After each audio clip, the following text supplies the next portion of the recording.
Welcome to Ismail channel. ఈరోజు నేను special dish చూపిస్తున్నానండి. అదేంటో తెలుసా? ఇడ్లీ పొయ్యి వెలిగించకుండా, పిండి రుబ్బకుండా, పులియ పెట్టకుండా ఇడ్లీ తయారు చేయబోతున్నాం. అది ఎలాగో చూద్దామా? దానికి కావాల్సిన పదార్థాలు ముందుగా మనం తెలుసుకుందాం. ఇడ్లీ చాలా టేస్టీగా ఉంటాయండి. వితౌట్ చట్నీ కూడా తినచ్చు. దానికి ఇప్పుడు కావాల్సిన ఇంగ్రీడియంట్స్: అటుకులు, జీలకర్ర, ఉప్పు కలిపి చూసారు కదా, ఈ విధంగా కోర్స్గా గ్రైండ్ చేసుకోవాలి రవ్వలాగా. తర్వాత ఒక కొబ్బరి చిప్ప తీసుకొని దాన్ని శుభ్రంగా మిక్సీలో వేసి గ్రైండ్ చేసి ఒక క్లాత్లో వడగట్టుకోవాలి, పాలు తీయాలి. ఇప్పుడు ఒక బేషన్లో మనం అటుకుల రవ్వ ఉంది కదా, అటుకులు, జీలకర్ర, ఉప్పు కలిపి గ్రైండ్ చేసుకున్న ఆ మిశ్రమాన్ని ఒక ప్లేట్లో తీసుకొని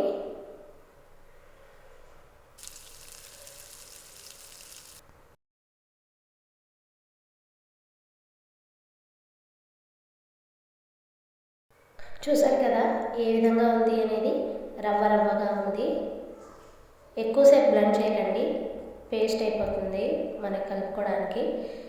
కాబట్టి చూడండి, రవ్వగా ఉండాలన్నమాట, ఇడ్లీ రవ్వలాగా. ఇప్పుడు మనం తీసుకుంటూ కొబ్బరి పాలు తీసుకొని కొద్దిగా వేసుకుంటూ బాగా చపాతీ పిండిలాగా కలపాలన్నమాట.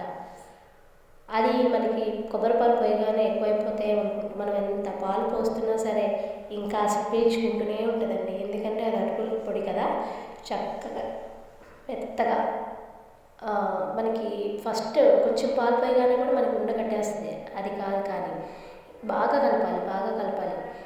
ఎలా కలపాలంటే బాగా కలుపుతూ ఉంటే మనకి చక్కగా టెక్స్చర్ మారిపోద్దండి, మెత్తగా మనకు తెలుస్తుంది. రవ్వగా ఉన్నది కాస్త మనకి ఇడ్లీ కుక్ అయిపోయిన తర్వాత ఏ విధంగా ఉంటుందో ఆ విధంగా ఉంటుంది అనమాట.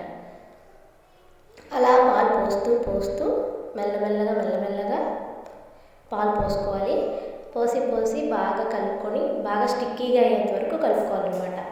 మనకి ఇడ్లీ మొత్తం కూడా దేని మీద వేసి ఉంటుందంటే మనం కలిపే దాని మీదే అండి. ఎంత బాగా కలుపుకుంటే మనకి ఇడ్లీ అనేది అంత బాగా తయారవుతుంది.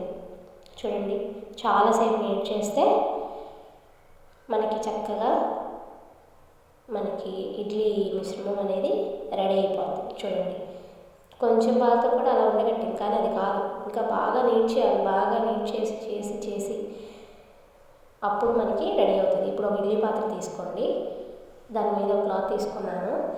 ఇప్పుడు ఇడ్లీ పాత్ర మీద క్లాత్ పెట్టి దాని మీద చూసారు కదా, చిన్న ఉండలుగా తీసుకొని ఈ విధంగా ప్రెస్ చేయాలండి. కావాలంటే మీరు డెకరేషన్ కోసం ఏదైనా కొత్తిమీర, దానిమ్మకాయ గింజలు ఇలాంటివి ఏవో తీసుకోవచ్చు. నేనైతే ఏం తీసుకోకుండా నార్మల్ ప్లెయిన్ ఇడ్లీ ఎలా ఉంటుందో అలా చేశాను. ఇప్పుడు ఆ విధంగా ప్రెస్ చేసుకున్న తర్వాత మనం ఈ ప్లేట్ని తీసుకెళ్ళి ఇడ్లీ పాత్రలో పెట్టుకోవాలి. వాటర్ ఏమి అవసరం లేదు, జస్ట్ మనం సెట్టింగ్ కోసం అలా ఉంచాలన్నమాట. జస్ట్ ఇడ్లీలాగా మనకి సెట్ అవ్వడం కోసం మనం ఇదంతా చేస్తున్నాం. నెక్స్ట్ మూత పెట్టేసి ఒక 10 మినిట్స్ అలా ఉంచేస్తే సరిపోతుంది. అది బాగా ప్రెస్ చేస్తే అసలు 10 మినిట్స్ అవసరం లేదండి.